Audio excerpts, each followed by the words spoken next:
الله وبركاته. ان انت تحسن الظن في الناس دي صدقة، ان انت تتبسم في وش الناس دي صدقة، ان انت لما حد يطلب منك النصيحة تنصحه بما يرضي الله دي صدقة، انك تتمنى الخير للغير دي صدقة، انك ما تحسدش حد ولا تحقد عليه دي صدقة، انك تكون سبب في اعطاء طاقة ايجابية للي حواليك دي صدقة، انك تغيث ملهوف جاي يستنجد بيك دي صدقة، انك تشوف خناقة وتدخل تحلها وتهدي الناس دي صدقة، انك تجبر بخاطر الناس وما تكسفش حد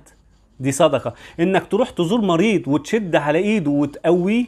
دي صدقة، انك ما تكسفش حد لجأ اليك وتحاول تعمل له اللي هو طلبه دي صدقة، انك تبقى تعبان ومهموم ومع ذلك تيجي على نفسك علشان حد استنجد بيك دي صدقة، انك تدعي لحد بظهر الغيب دي صدقة، انك تكون سبب في ادخال السرور على قلب حد دي صدقة.